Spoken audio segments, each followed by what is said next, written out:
কবর দেওয়ার পরে 40 কদম ঘনাত্মীয়রা চলে যায়, দুজন ফেরেশতা আসবে, বসাবে। এই ঘটনাটা আমারও ঘটবে, আপনারও ঘটবে, বিশ্বাস হয়? প্রস্তুত আছেন তো? বসিয়ে দেয়া হবে। মুমিন বান্দাকে প্রথম প্রশ্ন করবে, আমার রব্বুক, তোর রবের নাম কি? মুমিন বান্দা বলিষ্ঠ কণ্ঠে বলে দিবে, আল্লাহ আমারে রব, এই রবি আমার সব। পড়ে, আল্লাহ আমারে রব, এই রবি আমার সব। পড়েন আমিন। আমরা যেন আল্লাহ বলিষ্ঠ কণ্ঠে বলতে পারি, আল্লাহ আমার রব, তুমি কবুল করো। পড়েন আমিন। প্রথম প্রশ্ন খালাস। দ্বিতীয় প্রশ্ন, আমা দীনুক, তোর দিনের নাম কি, ধর্মের নাম কি? চিৎকার দিয়ে আমরা বলবো, আমাদের ধর্মের নাম। তৃতীয় প্রশ্ন করা হবে, মান হাযার রাজুল, দেখো তো এই লোকটারে চিনো কিনা, এই লোকটারে চিনা চিনা লাগে কিনা। আমরা বলবো, চিনি মানি, এই লোকের জন্য আমরা দুনিয়াতে সব করতে রাজি ছিলাম। এই লোকের জন্য আমরা দেহের প্রাণ ঢালা উচ্ছ্বাস ছিল আমাদের হৃদয়ে। আমাদের দেহের রক্তটুকু বিলিয়ে দিতে আমরা পৃথিবীর বুকে কুণ্ঠাবোধ করি নাই। চিল্লায় বলেন ঠিক কিনা? এই নবী আমাদের পেয়ারা নবী, চাঁদের চেয়েও সুন্দর তুমি নবী আমার কামলিওয়ালা। আমরা বলবো, এটা আমাদের কামলিওয়ালা নবী। এই নবীর অনুসরণ আমরা করেছি, এই নবীর কথা আমরা দুনিয়ায় মেনেছি। তার মানে প্রথম প্রশ্নেও পাস, দ্বিতীয় প্রশ্নেও পাস, তৃতীয় প্রশ্নেও পাস। এবার মুমিনদের জন্য এক্সট্রা একটা কোশ্চেন আছে না নাই? 4 নাম্বার প্রশ্নটাও জেনে রাখেন, কবরে কাজে লাগবে।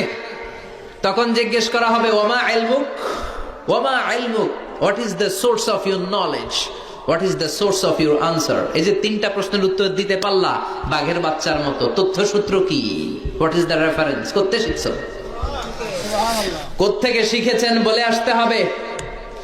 আমরা বলবো, আমরা কোরআন থেকে শিখেছি, হাদিস থেকে শিখেছি, মাহফিলগুলোতে জেনেছি, বয়ানগুলো থেকে শিখেছি। পড়েন সুবহানাল্লাহ। 4টা প্রশ্নের উত্তর যখন আপনি দিয়ে দিবেন, ফেরেশতারা বলবে আহলান ওয়া সাহলান, কংগ্রাচুলেশন। কি বলবে? আহলান ওয়া সাহলান, মানে কংগ্রাচুলেশন, খোশ আমদেদ, খোশ আমদেদ, খোশ আমদেদ। ওয়ায়ুফসাহু লাহু কবরুহু 70 যিরান, কবরটারে 70 হাত লম্বা করে দেয়া হবে। ওয়ায়ুফতাহু লাহু বাবুন ইলাল জান্নাহ, জান্নাতের দিকে একটা দরজা সেট করে দেয়া হবে। ওই জায়গা দিয়ে, দরজা দিয়ে জান্নাতের এয়ার কন্ডিশনের ঘরগুলো থেকে ঠান্ডা হিমেল বাতাস আর সুগন্ধ এসে কবরটারে আমোদ করে দিবে। ওয়ায়ুলবাসু মিন লিবাসিল জান্নাহ, জান্নাতের চমৎকার একটা পোশাক পরিয়ে দেয়া হবে। আর বলা হবে, নাম কানাউমিল আরুস, বাসর রাতে বর যেমনি কনেকে নিয়ে আনন্দের ঘুম দেয়, তুমিও একটা ঘুম দাও। সুবহানাল্লাহ পড়েন। নাম কানাউমিল আরুস, বাসর রাতে বর যেমনি কনেকে নিয়ে ঘুমায়, ঘুমাও ঘুমাও। মধুর একটা ঘুম আপনার সেদিন হবে। ইসরাফিলের সিঙ্গার আওয়াজ, ওই হুইসেল বাজার আগ পর্যন্ত ওই ঘুম কেউ আপনার ভাঙাতে পারবে না। আল্লাহ কবরের 4টা প্রশ্ন, এগুলোর সঠিক উত্তর দিয়ে জান্নাতের পোশাক পরে আমরাও যেন ঘুমিয়ে থাকতে পারি, তৌফিকে দাও। আর জোরে পড়েন আমিন। এবার নাস্তিকদের পালা, বামপন্থীদের পালা, রামপন্থীদের পালা, ইসলাম বিরোধীদের পালা, কোরআন বিরোধীদের পালা, নবী বিরোধীদের পালা। ওদের সামনে 2জন ফেরেশতা আসবে, আসওয়াদান আজরাকান, আসওয়াদান আজরাকান, নীলাভ চোখ, কালো গাত্র বর্ণের, নীলাভ চোখ, চোখগুলো নীল, গায়ের কালার হবে কালো। তাহলে কি ভয়ঙ্কর চেহারা হবে ফেরেশতা 2জনের। এসে বলবে, ওঠ, বস, মার রব্বুক, তোর রবের নাম কি? কয় জানি না। কি কয়? জানি না। লা আদরি, আমি জানি না। আমি অমুক নেতার পিছনে পিছনে ঘুরতাম, খালি এটা মনে আছে।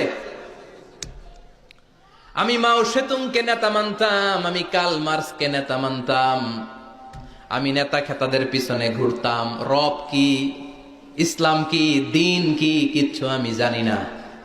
মাফ চাই, জানি না। দ্বিতীয় প্রশ্ন, ওমা দিন, উত্তর ধর্মের নাম কি? কয় আমার কোনো ধর্ম নাই,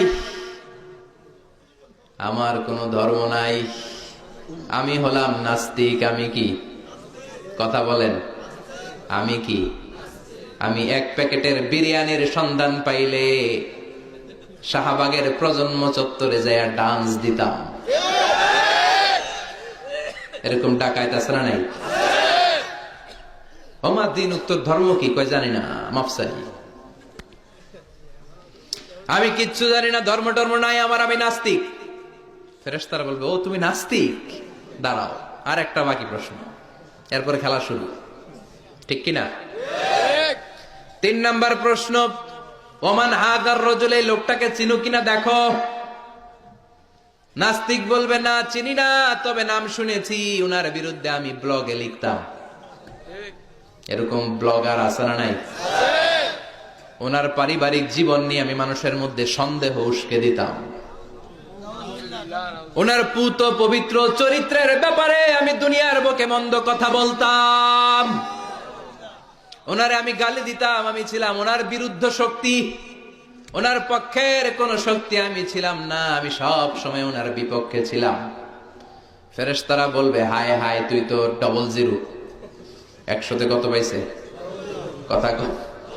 লা দারাইতা ওয়ালা তালাইতা, কিছুই পারলি না, তুই তো পোড়া কপাল। ফায়ুতরাকু মিন মাতারিক মিন হাদিদ, লোহার একটা হাতুড়ি থাকবে, এক হাতুড়ির বাড়িতে মাথাটা ছিন্ন বিচ্ছিন্ন হয়ে যাবে, দেহটা জমিনের মধ্যে ঢুকে যাবে, তার চিৎকারে ওই কবরস্থানটা থার থার করে কাঁপবে, কিন্তু কেউ শুনবে না, মানুষ আর জিন ছাড়া সবাই শুনবে। এই জন্য মাঝে মাঝে কবরস্থানে দেখবেন গরু বেঁধে রাখলে রশি টুসি সিরা গরু দেয় দৌড়, আছে না নাই? এক একটা আঘাতে সে ছিন্ন বিচ্ছিন্ন হয়ে যাবে। ইউকালু লিল আরদি, জমিনকে বলা হবে, ইলতাইমি, চাপ দাও, প্রেসার মারো। ফাতাখতালিফা আদলাউহু, দেহের এই পাজরগুলো, ডান দিকের পাজর বাম দিকে যাবে, বাম দিকের পাজর ডান দিকে আসবে, পুরো দেহটা পাউডার হয়ে যাবে। তার এক একটা চিৎকারে পুরো কবরস্থান থার থার করে কাঁপবে। হাত্তা সা, আর এই খেলা চলতে থাকবে ইসরাফিলের সিংহা পর্যন্ত।